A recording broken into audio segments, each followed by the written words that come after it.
Welcome back to Sleepy Tech Stories, where technology meets tranquility, and the night becomes a gentle place to rest. If you like, let the shoulders soften, unclench the jaw, and let your breath slow. There's nothing you need to remember tonight. You can simply listen or drift. Either way is perfect. If you enjoy this, you're warmly welcome to follow for more sleepy stories. Tonight is Matrix Decoded, Ep.4, a gentle wander through how machines learned to think. Not the noisy, neon version, just the quiet story beneath it all. How simple ideas became learning systems, how patterns turned into understanding, and how the soft glow of everyday devices hints at minds made of mathematics. If your eyes would like to close now, let them. If thoughts want to slow, let them too. For now, there's nowhere to be. Your breath knows the way. You might notice the calm hum of the room around you, the warmth where your body meets the bed, the steady rhythm of your breathing, like a small tide moving in and out. We'll begin softly with the first dreamers of artificial intelligence people who believed that thought could be described, shared, and perhaps even taught to a machine. We'll visit quiet rooms where optimism flickered like a candle, glide past long winters when progress felt slow, and arrive unhurried at the gentle awakening of learning machines. No need to hold on to dates or names. Let the details pass like clouds and keep only the feeling of the story. The way ideas evolve at night, patiently, one breath at a time. If you like, take one easy breath with me now. Breathe in, hold, and breathe out, long and slow. For now, there's nowhere to be. Your breath knows the way, and so we begin. With a quiet summer room, a table, a handful of curious minds, and the gentle, hopeful thought that machines might one day learn to think. Picture, if you will, a warm summer day in 1956 in the quiet college town of Hanover, New Hampshire. In a modest conference room at Dartmouth College, 10 brilliant minds gather around a simple wooden table.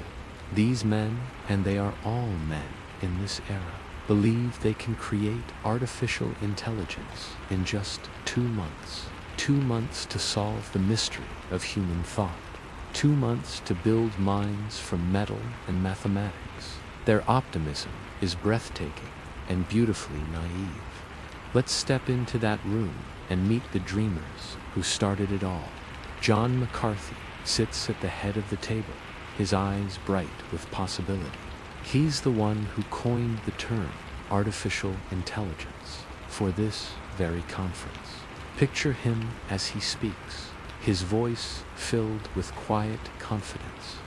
We think that a significant advance can be made if a carefully selected group of scientists work on it together for a summer.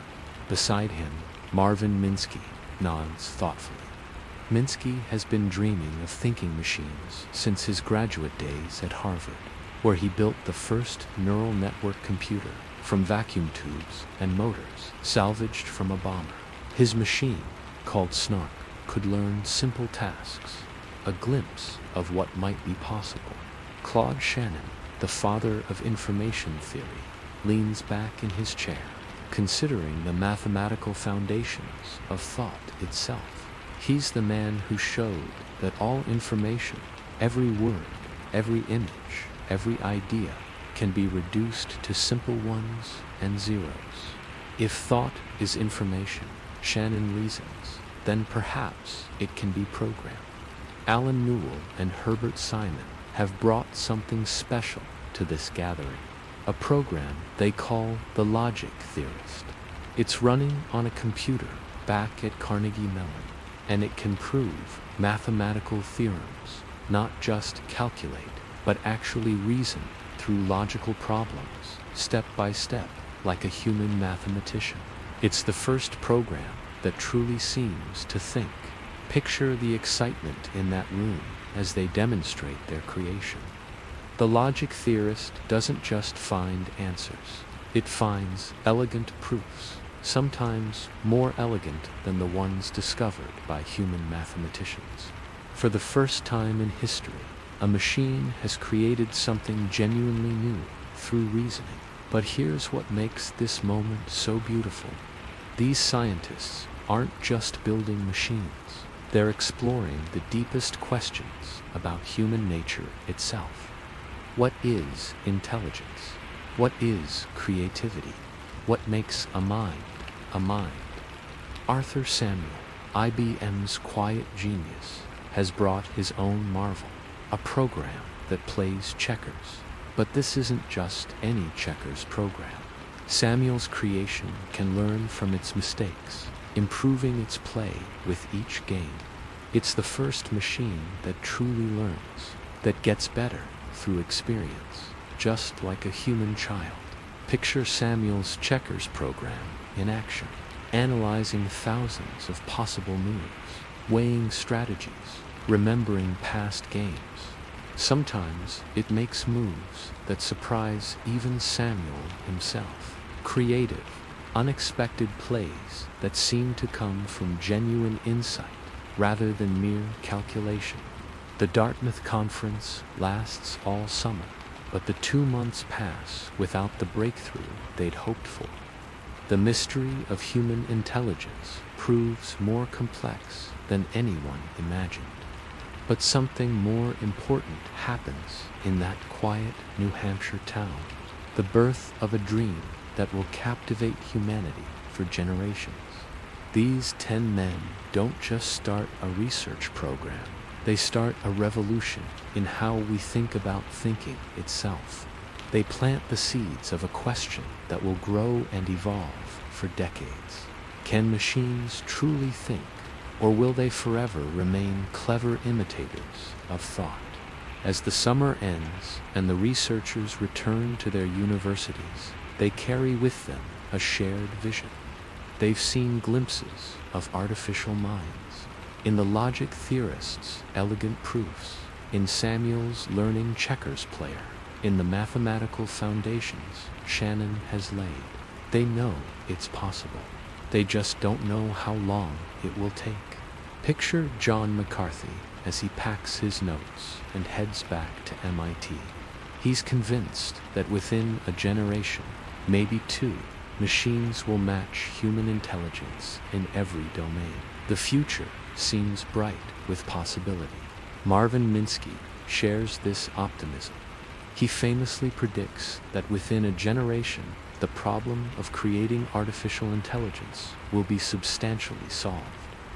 These aren't wild fantasies. They're careful predictions from some of the most brilliant minds of their era. But the human brain, as they're about to discover, holds secrets far deeper than anyone imagined. The simple, elegant programs that emerged from Dartmouth are just the beginning. The first tentative steps toward understanding intelligence itself. In the Matrix, machines eventually surpass human intelligence so completely that they can simulate entire realities.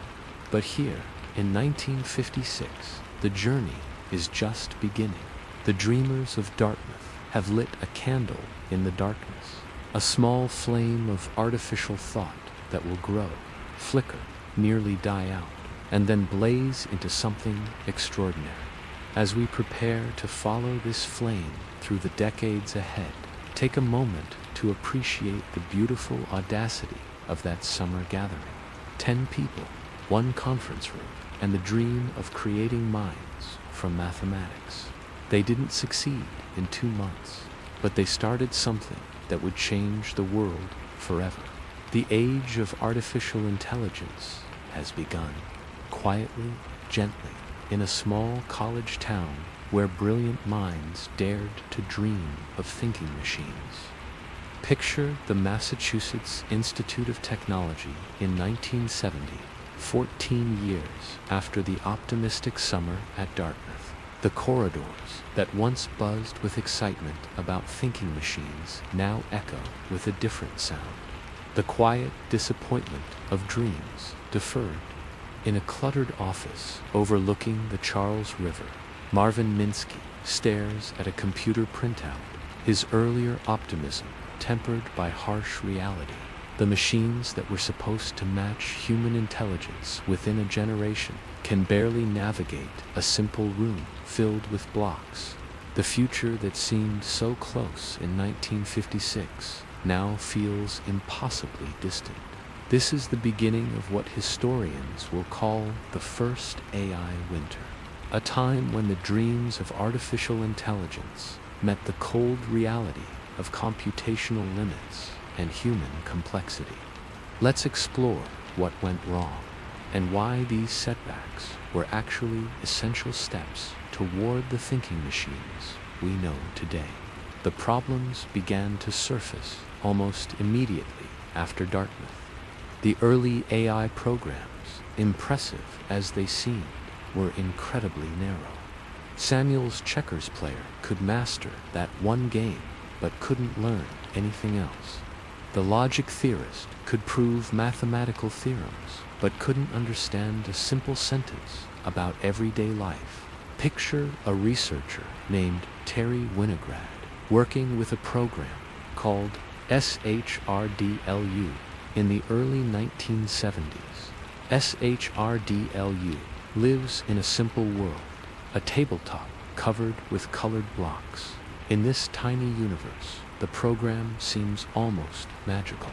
You can ask it to pick up the red block or put the blue pyramid on top of the green cube, and it understands perfectly. SHRDL. You can even engage in conversations about its block world. Why did you move the red block, you might ask? Because you told me to put it on the blue one, it responds, demonstrating what seems like genuine understanding. But here's the beautiful tragedy of SHRDLU. Step outside its block world, and it becomes completely helpless. Ask it about the weather, about emotions, about anything beyond colored shapes on a table. And the illusion of intelligence vanishes instantly. SHRDLU knows everything about nothing, and nothing about everything. This limitation plagued all early AI systems. They were like brilliant specialists who could perform one task superbly, but couldn't transfer their knowledge to anything else. In the Matrix, Agent Smith can adapt to any situation, learn from every encounter, and apply his intelligence across infinite domains. But real AI in the 1970s was trapped in tiny, artificial worlds. The funding agencies began to notice. The U.S. Department of Defense had invested millions in AI research, expecting practical applications, intelligent weapons, automated translation systems, robots that could navigate real battlefields. Instead, they got programs that could play games and manipulate toy blocks. Picture the moment in 1973 when Sir James Lighthill, a respected British mathematician, publishes his devastating report on AI research. His words are gentle but crushing.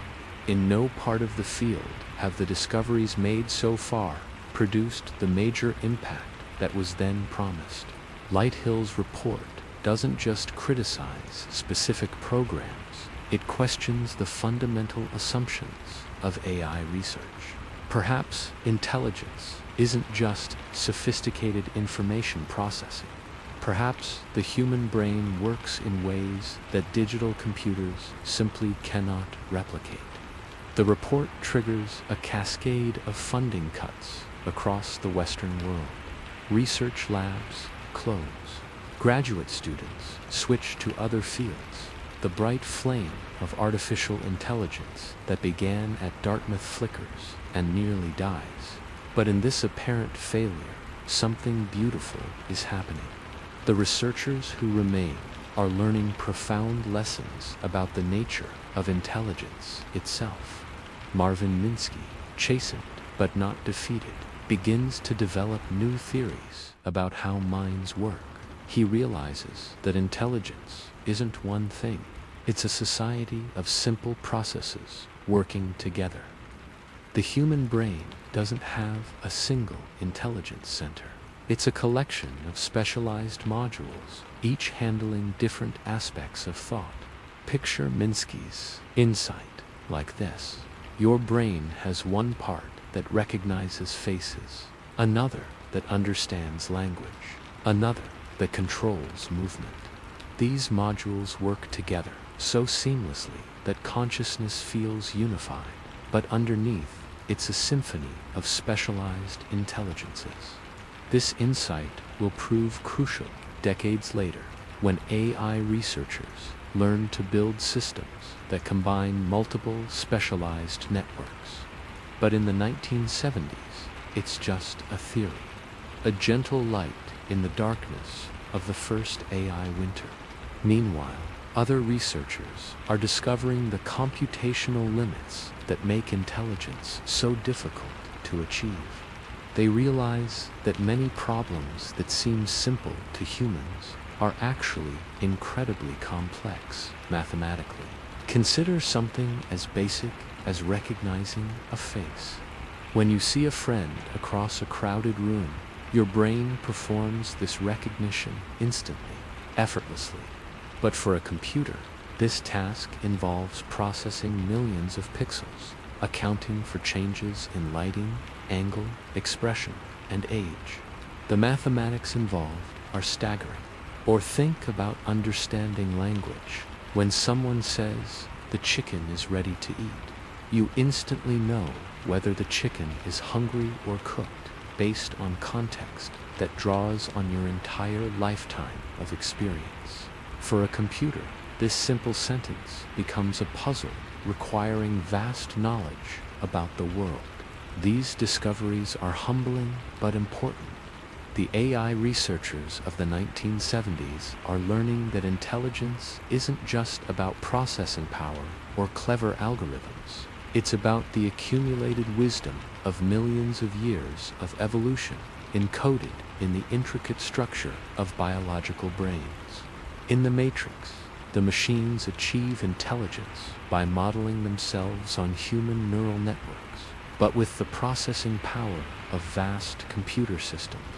The AI researchers of the 1970s are beginning to understand why this combination might be necessary. Biological intelligence provides the architecture, while digital processing provides the speed and scale. As the first AI winter deepens, many researchers abandon the field entirely. But those who remain are laying the groundwork for future breakthroughs. They're developing new mathematical tools, exploring different approaches to learning, and most importantly, gaining a deeper appreciation for the complexity of natural intelligence. Picture a young researcher named Geoffrey Hinton working quietly in the shadows of the AI winter. He's fascinated by neural networks, computer programs inspired by the structure of biological brains. Most of his colleagues think neural networks are a dead end, but Hinton sees something they don't. The potential for machines to learn in ways that mirror biological intelligence. Hinton's work won't bear fruit for decades, but he's planting seeds that will eventually grow into the deep learning revolution. In the quiet years of the AI winter, he's developing the mathematical foundations that will one day allow machines to recognize faces, understand speech, and even create art. The first AI winter teaches the field a crucial lesson. Intelligence is not a problem to be solved quickly, but a mystery to be unraveled slowly, carefully, with patience and humility. The Dreamers of Dartmouth were right about the destination. They were just wrong about how long the journey would take. As we prepare to explore the next chapter of this story, remember that this period of apparent failure was actually essential. The AI winter forced researchers to think more deeply, work more carefully, and develop more realistic expectations about the nature of intelligence itself. Sometimes, the most important progress happens in the quiet moments between breakthroughs, when dreams are tested against reality and emerge stronger for the testing. Picture a hospital in Pittsburgh in 1976, where something remarkable is happening in the infectious disease ward. Dr. Yu is facing a difficult case, a patient with symptoms that could indicate any of dozens of different infections. The wrong diagnosis could be fatal, but the right treatment could save a life. But Dr. Yu isn't working alone. Sitting beside him is a computer terminal, and on that screen is something unprecedented. MYCIN asks questions in simple English. Does the patient have a fever? Are there signs of meningitis? What does the blood work show? With each answer, the program narrows down the possibilities, applying the accumulated wisdom of decades of medical research. This is the beginning of the expert systems revolution.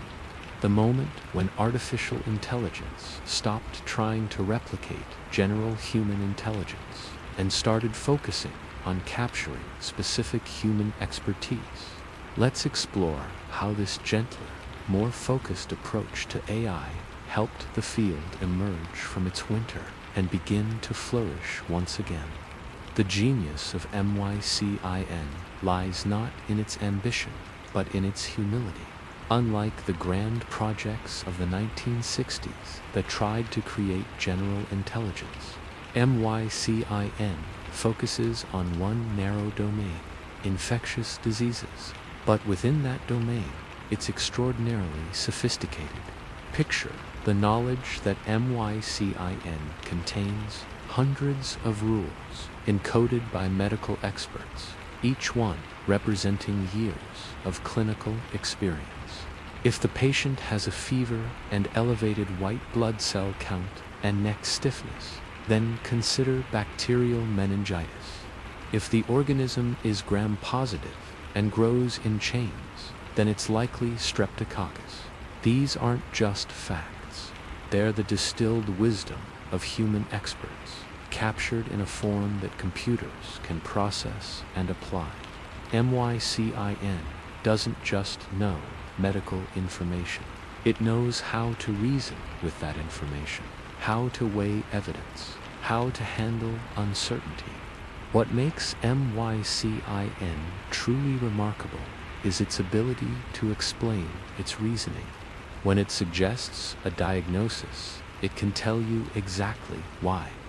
Which symptoms led to which conclusions, which rules were applied, which evidence was most important. This transparency makes doctors trust the system in ways they never could with a black box that simply provided answers without explanation. Picture Dr. Yu as he works with MYCIN on that difficult case. The program suggests several possible diagnoses, ranked by probability, along with detailed explanations for each. It recommends specific tests to gather more information and suggests treatment options with their associated risks and benefits. MYCIN doesn't replace Dr. Yu's judgment, it augments it. The program provides a second opinion, a comprehensive review of possibilities, a safety net that helps ensure nothing important is overlooked. It's artificial intelligence in service of human intelligence, rather than in competition with it. The success of MYCIN inspires a wave of similar systems across many fields. DENDRAL helps chemists identify unknown compounds by analyzing their molecular structure. Prospector assists geologists in finding mineral deposits by reasoning about geological formations. XCON helps configure complex computer systems by applying engineering knowledge. Each of these expert systems follows the same pattern. Take a narrow domain where human expertise is valuable, capture that expertise in computer-readable rules, and create a system that can apply that knowledge consistently and reliably. Picture the transformation this brings to AI research. Instead of trying to build machines that think like humans in general, researchers focus on building machines that think like human experts in specific domains. It's a more modest goal, but one that proves achievable and valuable. The expert systems approach also reveals something beautiful about human knowledge. When experts are forced to articulate their reasoning for computer systems, they often discover things about their own thinking that they never realized. The process of building expert systems becomes a form of knowledge archaeology, uncovering the hidden wisdom embedded in human expertise. Consider Prospector, the geological expert system developed in the late 1970s. Geologists worked with computer scientists to encode their knowledge about how different types of mineral deposits form and where they're likely to be found. The process revealed patterns and relationships that even experienced geologists hadn't fully recognized. Prospector's most famous success came in 1982 when it analyzed geological data from Mount Tolman in Washington state and predicted the presence of a molybdenum deposit. Human geologists were skeptical. The area didn't fit the typical profile for molybdenum deposits. But when they drilled, they found exactly what Prospector had predicted, a deposit worth millions of dollars. This success demonstrates something profound about expert systems. They don't just store human knowledge, they can sometimes apply it more consistently and comprehensively than humans themselves. They don't get tired, don't have bad days, don't let personal biases cloud their judgment. But expert systems also reveal their limitations. They're only as good as the knowledge they contain, and that knowledge must be painstakingly encoded by human experts. Every rule, every relationship, every exception must be explicitly programmed. It's like trying to capture the ocean in a series of bottles. You can collect a lot of water, but you'll never capture the whole sea. Picture the knowledge engineers who build these systems, computer scientists who spend months interviewing human experts, trying to extract and formalize their knowledge. It's detective work, archaeology, and translation all rolled into one. They must understand not just what experts know, but how they think, how they reason, how they handle uncertainty and exceptions. The process is slow and expensive. Building a comprehensive expert system can take years and cost millions of dollars. And once built, the system is brittle. It works well within its narrow domain, but fails catastrophically when faced with anything outside its programmed knowledge. In the Matrix, the machines possess fluid, adaptable intelligence that can handle any situation. But the expert systems of the 1980s are more like highly specialized tools, incredibly effective within their domains, but helpless outside them. Despite these limitations, expert systems prove that artificial intelligence can be practical and valuable. Companies begin to see AI not as a futuristic fantasy, but as a useful technology that can solve real problems and provide real value. The success of expert systems also attracts new investment to AI research. The field that nearly died during the first AI winter begins to flourish again. Universities expand their AI programs, companies establish AI research labs, and a new generation of researchers enters the field. But even as expert systems achieve commercial success, some researchers are working on a different approach. one that doesn't require explicit programming of knowledge, but instead allows machines to learn from experience. Picture a young researcher named Geoffrey Hinton, still working on neural networks despite their unfashionability, while his colleagues build expert systems by encoding human knowledge. Hinton dreams of machines that can acquire knowledge on their own, learning from data the way biological brains learn from experience. Hinton's approach seems almost backwards compared to expert systems. Instead of starting with human expertise and encoding it in rules, he starts with simple mathematical models inspired by biological neurons and lets them learn patterns from data. The neural networks of the 1980s are still primitive compared to what's coming, but they represent a fundamentally different philosophy of artificial intelligence.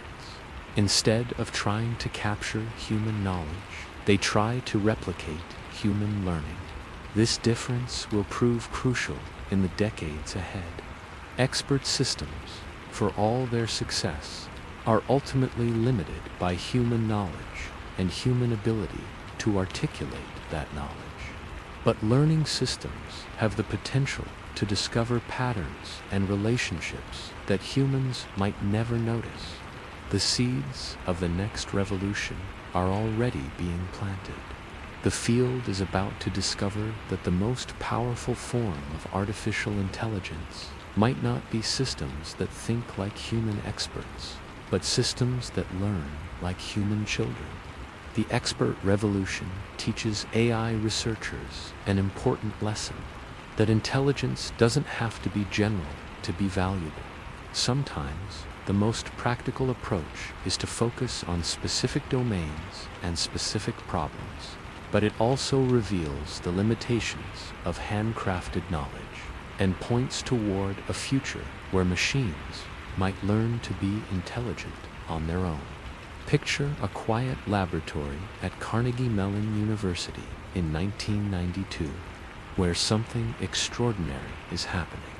A computer named Gammon is playing backgammon against itself. Over and over, millions of games flowing past in digital silence. With each game, something remarkable occurs. The program gets slightly better. Gammon doesn't have rules programmed by human experts. It doesn't contain centuries of backgammon wisdom encoded in logical statements. Instead, it has something more powerful, the ability to learn from experience, to discover strategies that no human has ever taught it. This is the dawn of machine learning, the moment when artificial intelligence stopped trying to capture human knowledge and started creating its own. Let's explore this gentle revolution that transformed AI from a field of handcrafted expertise into something far more mysterious and powerful. Gammon begins its journey knowing almost nothing about backgammon. It understands the basic rules, how pieces move, what constitutes a legal play, how to determine when a game is won or lost. But it has no strategy, no sense of which moves are good or bad, no understanding of the subtle patterns that make backgammon such a rich and complex game. Picture the program's first games, random, chaotic, almost painful to watch. It makes moves that any human beginner would recognize as terrible. It leaves pieces vulnerable, misses obvious opportunities, plays with the confused randomness of someone who has never seen the game before. But here's where the magic begins. After each game, Gammon analyzes what happened. It looks at the moves it made, the positions it encountered, and the final outcome. Slowly, gradually, it begins to associate certain patterns with success and others with failure. The learning process is based on a beautiful mathematical principle called temporal difference learning. The program doesn't just learn from the final outcome of each game. It learns from every position along the way, adjusting its evaluation of moves based on how they lead to better or worse positions later. Imagine T.D. Gammon as a student who plays millions of games in fast forward, each one a lesson in the subtle art of backgammon strategy. With each game, its understanding deepens.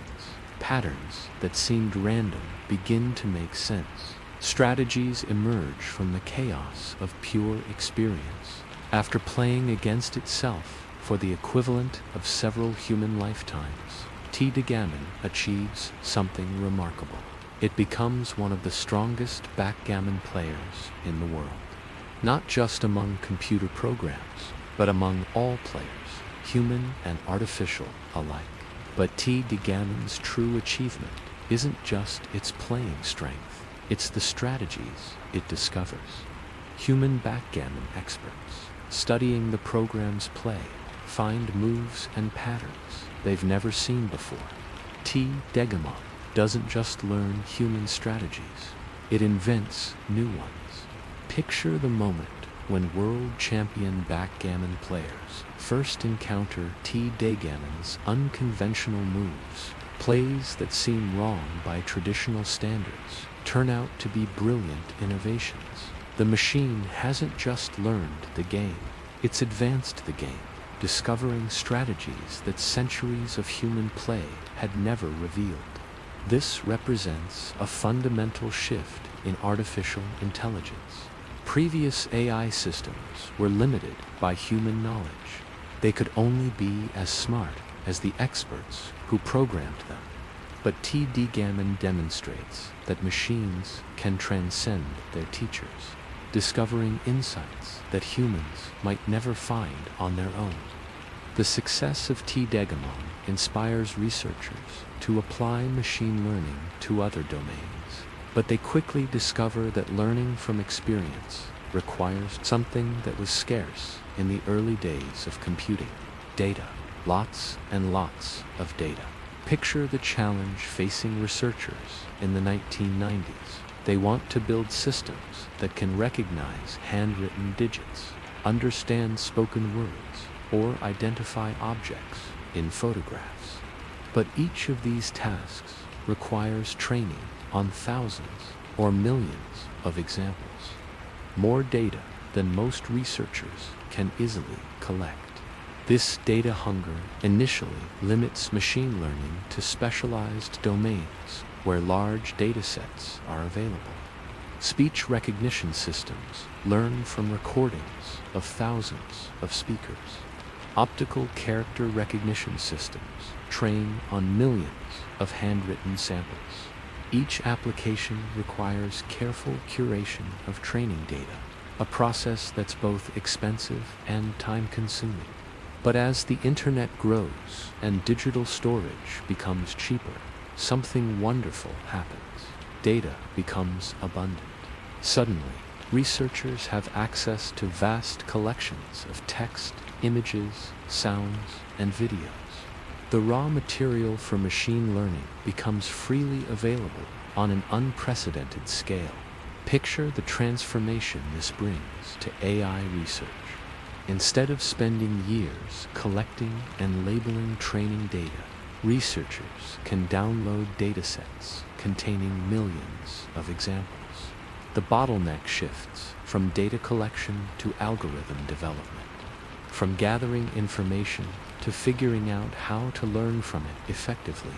This abundance of data enables a new generation of machine learning systems, neural networks.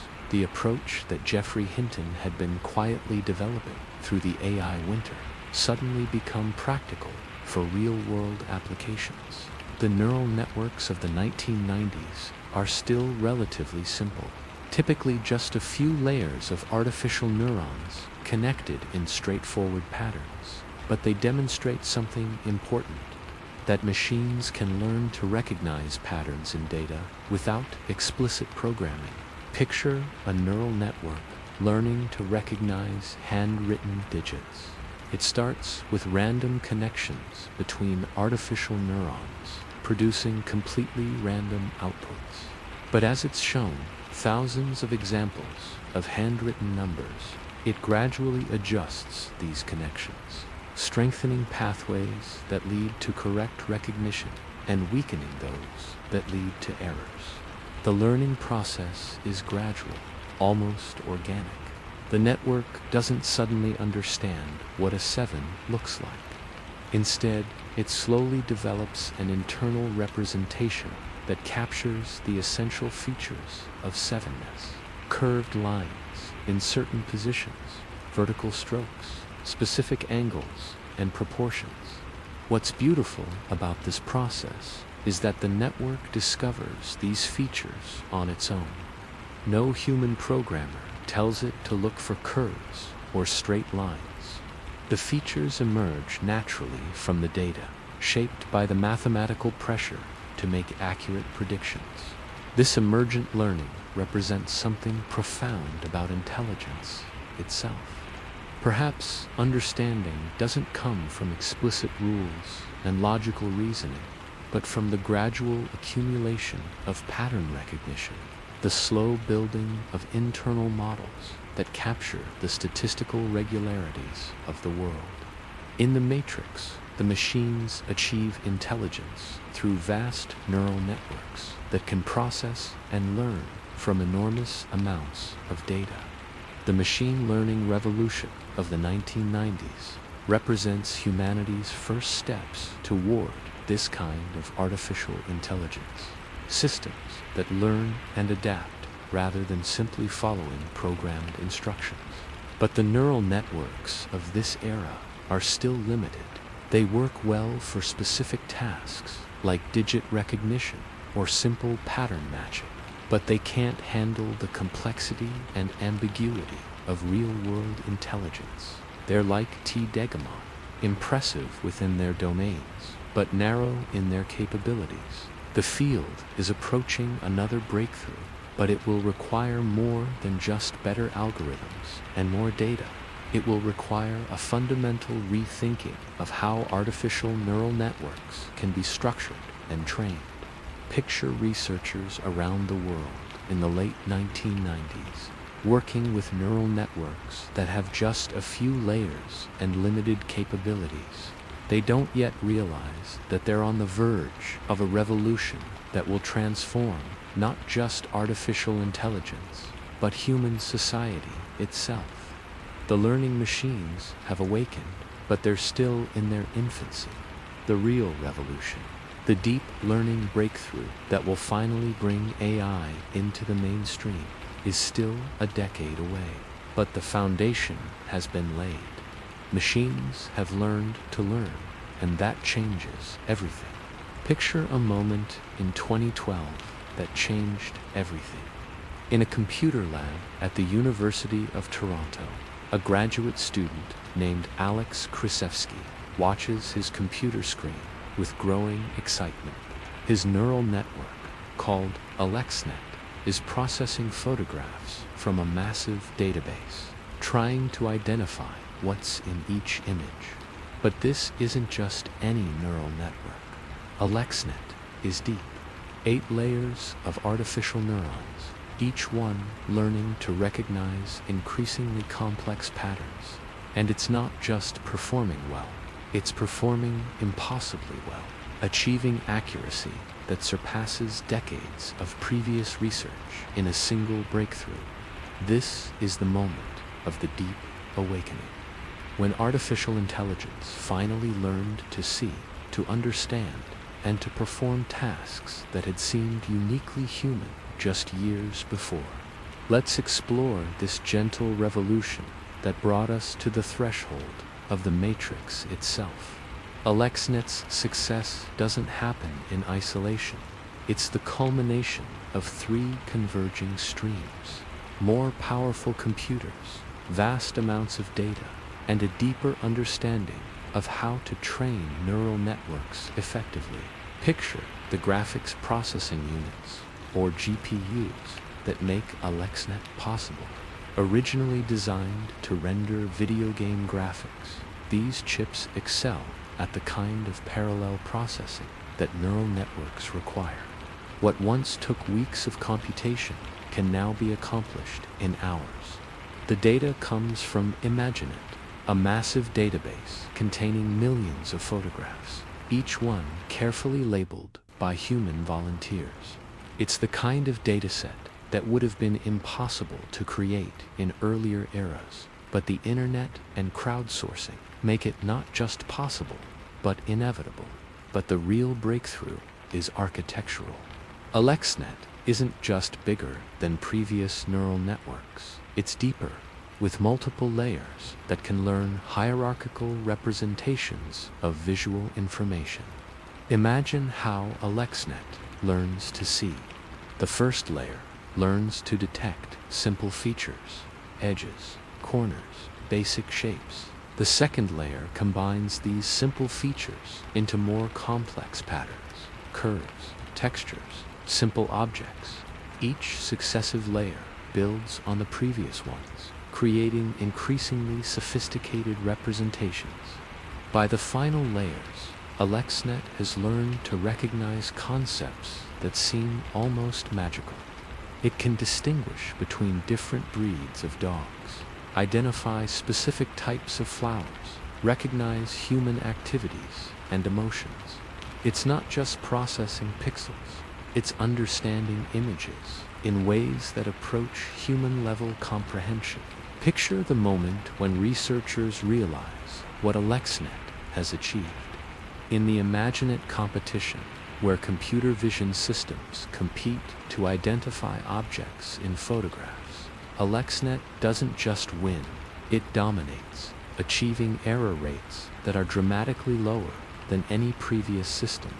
But more importantly, AlexNet demonstrates that deep learning can work.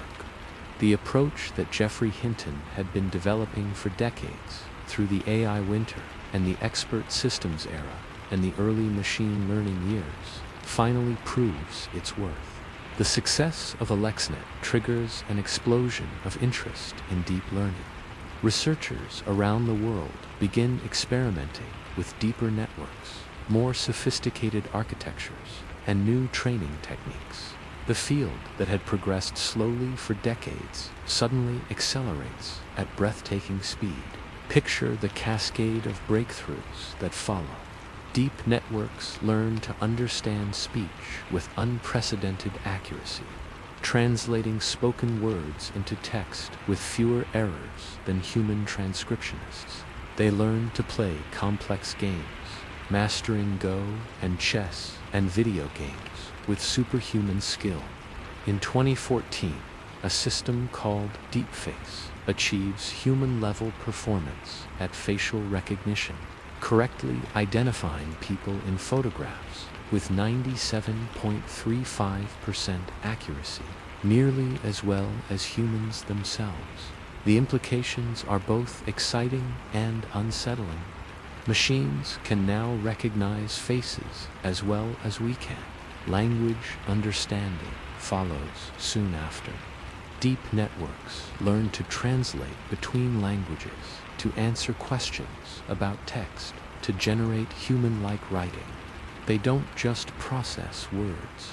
They begin to understand meaning, context, and nuance in ways that previous AI systems never could. Picture a deep learning system reading a story and answering questions about it. Who was the main character? What happened in the third chapter? How did the story make you feel? The system doesn't just extract facts. It demonstrates something approaching comprehension. But perhaps the most remarkable breakthrough comes in the realm of creativity.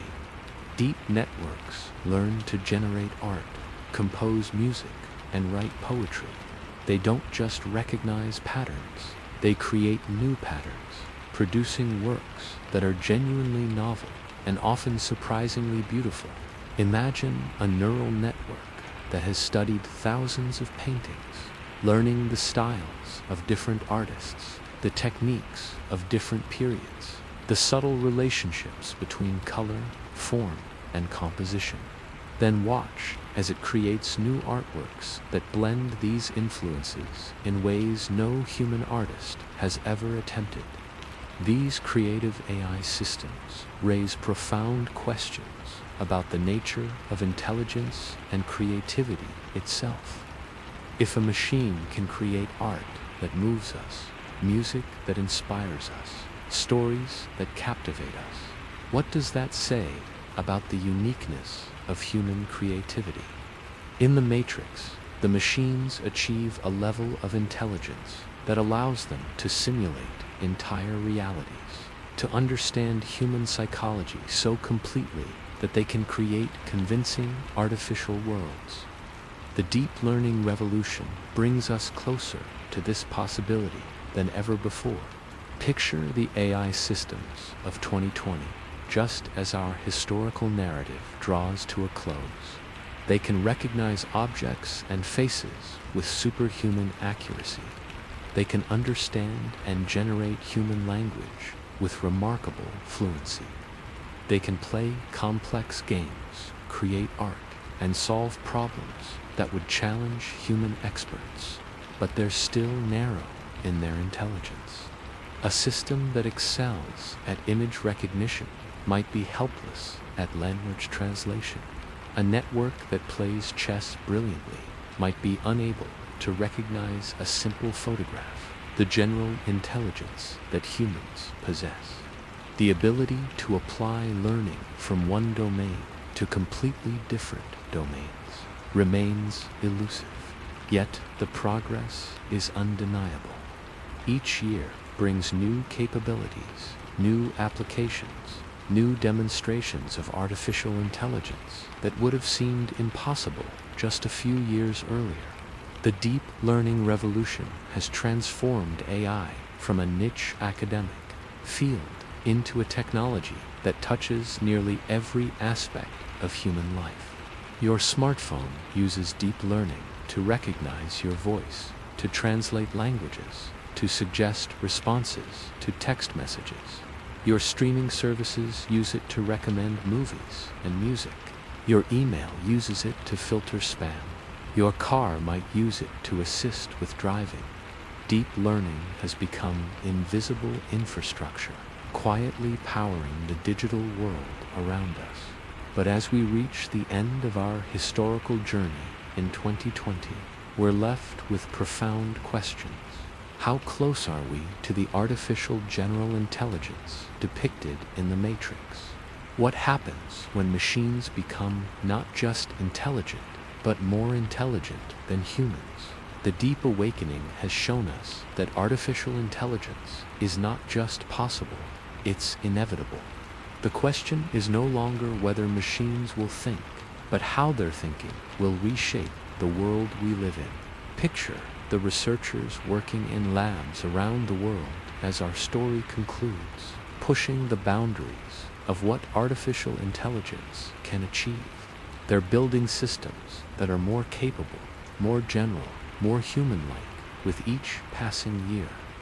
The journey from the Dreamers of Dartmouth to the deep learning revolution has taken more than 60 years. It's been a path marked by false starts, broken dreams, unexpected breakthroughs, and gradual progress. But it's brought us to a remarkable place, a world where artificial intelligence is no longer science fiction, but daily reality. The machines haven't achieved consciousness yet, at least not that we can detect, but they've achieved something almost as remarkable. The ability to learn, to adapt, to perform tasks that require what we've always considered intelligence. As we prepare for our final reflection on this journey, remember that the story of artificial intelligence is still being written. The deep awakening of the 2010s may be just the beginning of an even more profound transformation, one that will reshape not just technology, but humanity itself.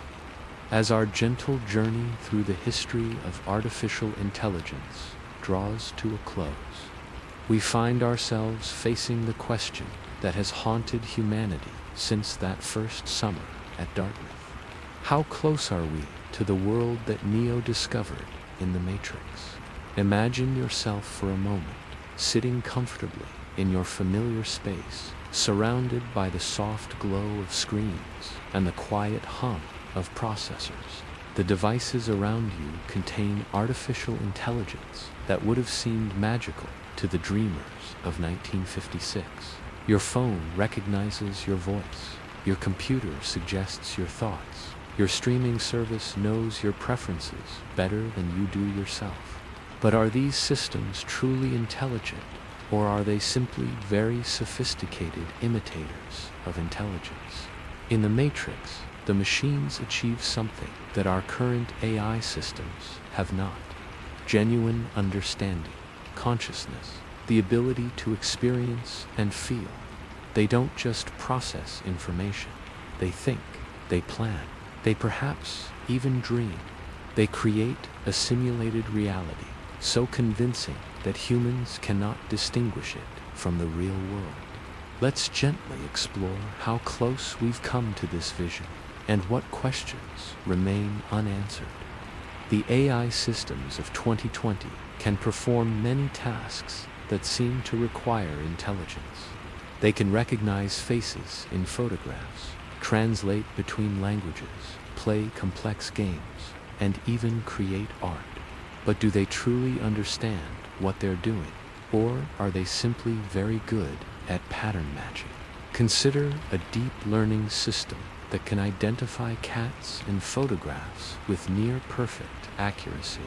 It has learned to recognize the visual patterns that distinguish cats from dogs, cars, and trees. But does it know what a cat is? Does it understand that cats are living creatures, that they purr when content, that they hunt mice, that they can be beloved pets? The system processes pixels and produces labels, but the rich web of associations and experiences that give meaning to the word cat in human minds, that remains absent. The AI sees the pattern but misses the meaning. This is what philosophers call the hard problem of consciousness, the question of how subjective experience arises from physical processes. We can build systems that behave intelligently, but we cannot yet build systems that experience intelligence the way we do. In the Matrix, Agent Smith doesn't just process information about Neo. He experiences frustration, determination, perhaps even a form of hatred. He has subjective experiences that drive his actions. Our current AI systems, sophisticated as they are, show no signs of such inner experience. But perhaps consciousness isn't necessary for intelligence to be transformative. The AI systems we've built by 2020 are already changing the world in profound ways, even without subjective experience. They're diagnosing diseases, driving cars, managing financial markets, and shaping the information we see every day. Picture the invisible AI that surrounds you as you go about your daily life. It filters your email, suggests your routes, curates your news, and influences your purchases. It's not conscious, but it's incredibly influential, shaping human behavior and society in ways we're only beginning to understand. This raises another Matrix-like question. Are we already living in a kind of artificial reality, one shaped not by machines that have enslaved us, but by algorithms that influence us? When AI systems determine what information we see, what products we buy, even whom we meet, how much of our reality is already artificial? The recommendation algorithms that suggest your next video, your next purchase, your next connection, they're not conscious, but they're incredibly powerful. They create filter bubbles that shape our perception of reality, sometimes in ways that divide us from one another. But there's also something beautiful about the AI we've created. These systems, unconscious though they may be, represent humanity's attempt to understand intelligence itself. Every neural network we build, every algorithm we design, is a hypothesis about how thinking works. In building artificial minds, we're learning about our own minds. The deep learning revolution has taught us that intelligence might be less about logical reasoning and more about pattern recognition. That understanding might emerge from the accumulation of experience rather than the application of rules.